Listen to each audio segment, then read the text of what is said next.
शिवाय नमः. अधिक मास महात्म्य कथाचा अध्याय 26.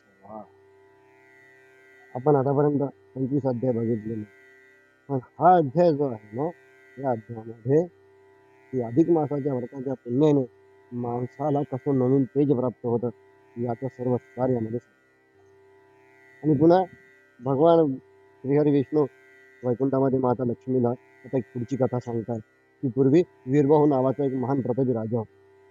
त्याची जी भार्या होती म्हणजेच त्या राजाची राणी, ही हिचं नाव यशोमती, अत्यंत सुंदर आणि राजाची अत्यंत आवडती. वीरबाहूच्या राज्यात हा प्रजावत्सल असल्या कारणाने सदैव शांती नांदत होती. पण या राजाचा जो एक प्रधान होता त्याचं नाव होतं मंडन. हा मोठा चतुर होता, धनी होता आणि राज्यकारभारात हा अत्यंत तत्पर असत. पण हा राजा जितका प्रजावत्सल होता, जितका याच्या कामामध्ये हा निपुण होता, तितकी याची पत्नी जी होती ना, ती विषयासक्त होती. तिला हिच्या सौंदर्यावरती अत्यंत गर्व होता आणि त्यामुळे राजा आपल्या मुठीत आहे असं सारखं तिला वाटत झालं. आणि हा प्रधान जो होता या राजाचा विशेष सहकारी होता. आणि या प्रधानाची पत्नी मात्र जी होती ती अत्यंत धर्मशील. पुढे काय झालं, अधिक मास.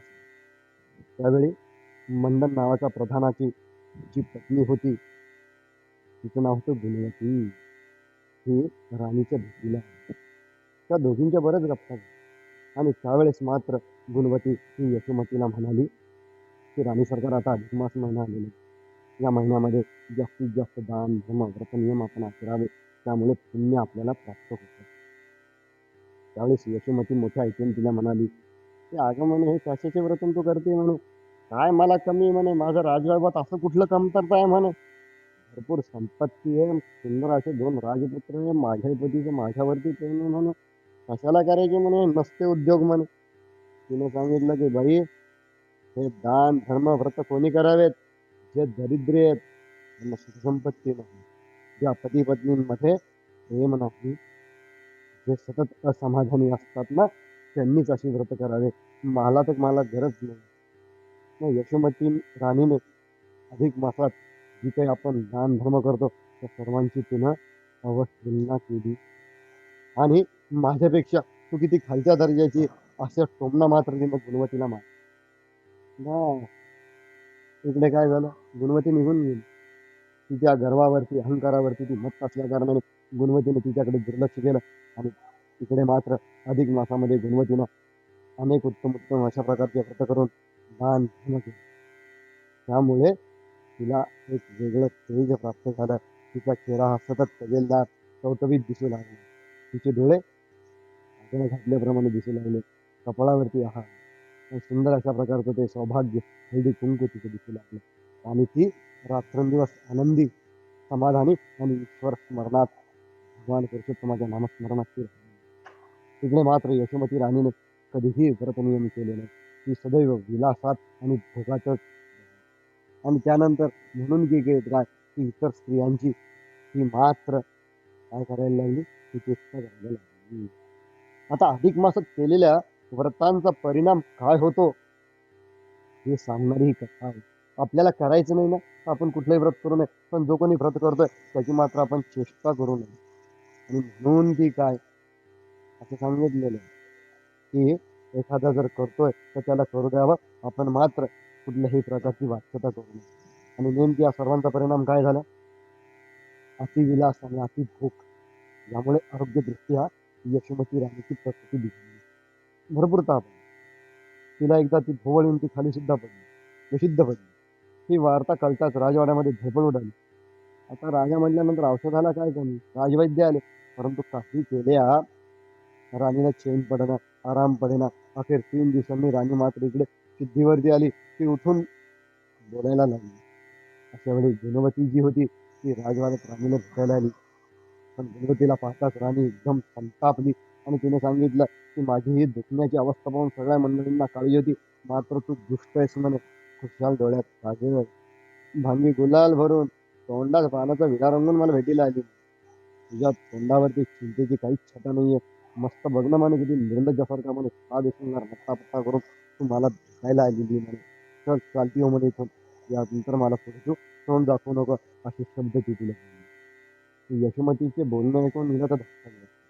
ती बिचारी तिच्या डोळ्यात तर लगेच अश्रू आले आणि ती निमूटपणाने घरी जाऊन रडत बसली. आता मंदा जो प्रधान होता, म्हणजे तिचा पती गुणवतीचा, तो घरी आला. त्याने खूप समजूत घातली की अगं राणीच्या दुखण्याने ठीक आहे, तिने जरी तुला हाकलून दिलं तरी तिकडे दुःख मानून घेऊ नको म्हणे. पण पतीचे बोलणे ऐकून गुणवती म्हणाली, हो ठीक आहे, मी काय मुद्दाम गेले ते काय म्हणे, माझ्या तोंडानं म्हणजे रंगलेला विडा, भांगी शेंदूर आणि चवटवीत चेहरा, आता मला हे तेज कशामुळे आलं तुम्हाला माहिती आहे म्हणे. मी जे व्रत नियम करते म्हणे अधिक मास म्हणे, त्यामुळे मला आलेलं आहे म्हणे, असं तिने सांगितलं. पण यशोमती राणीला मात्र या सर्वांची ती नेहमी कुचेष्टा करायची आणि म्हणून तिने मुद्दाम असे टोमणे गुणवतीला मारले होते. पण गुणवती मात्र त्या सर्वांकडे दुर्लक्ष करत ती अधिक मासातील अधिक व्रत तिने अजून तीव्र केली, अजून दान तिने वाढवून टाकली आणि अजून काही नियम तिने मात्र यथाशक्ती निष्ठापूर्वक आणि हेतू पुरस्सर तिनं ते व्रत वाढवायचं तिने ठरवलं. त्यामुळे आता अजून हिचा चेहरा अजून टवटवीत, त्याच्या प्रसन्नता तिचा दिसायला लागली. मात्र इकडं अधिक मासामध्ये या विष्णुमती राणीने कुठल्याही प्रकारचे व्रत नियम केलेले नसल्या कारणाने मात्र काय झालं, आपल्याला माहिती की हळूहळू हळूहळू तिची कांती ही निस्तेज व्हायला लागली.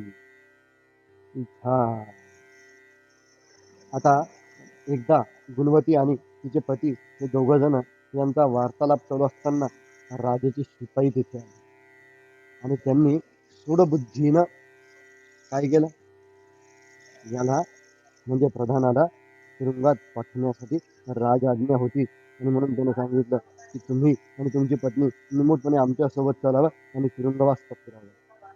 पण इकडे तुरुंगात आल्यानंतर सुद्धा हिने हिचे व्रत नियम चालू ठेवले, उद्यापनही केलं. त्यामुळे अजून जास्त तेज हिला प्राप्त झालं आणि तिकडे पुरुषोत्तमाच्या कृपेने तिकडे राजा जो होता, याला मात्र वेगवेगळे दृष्टांत व्हायला लागले. तो अस्वस्थ झाला. त्याच्या मनात नेहमी आहे की कुठल्याही प्रकारचं तरी तिच्यासोबत, तिच्या सांगण्यावरून आपण आपल्या प्रधानाला आणि त्याच्या पत्नीला नजर कैदेत टाकलं, हा अन्याय झालेला आहे. हे मुद्दाम आपल्या पत्नीने केलंय, म्हणजे राणीने केलंय. आणि तिच्या दुखण्याच्या वेळी ही गुणवती ही नेमकी नट्टापट्टा करून कशाला येईल. मग वीरबाहू हा मुद्दाम तुरुंगात गेला आणि त्यावेळेस त्यानं गुणवतीला जेव्हा निहाळलं, तेव्हा काय, तसंच तसंच ते प्रसन्नता, तसाच ते तिच्या डोळ्यात असलेले काजळ घातलेले ते कपोरी डोळे, भंगी असलेला शेंदूर आणि विडा रंगवल्यासारखे सतत ते लाल चुटुक तिचे होत.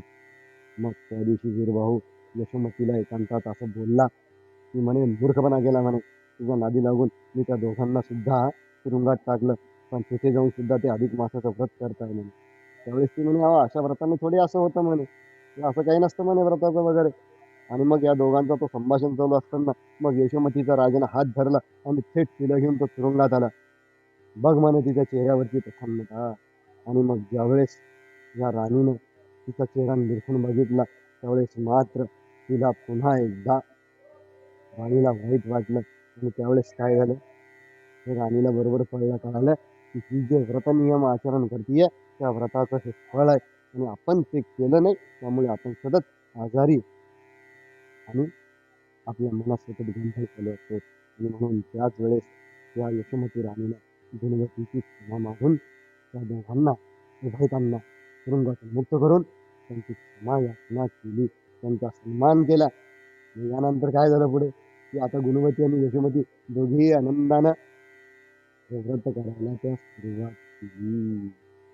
बोला भगवान श्रीकृष्ण की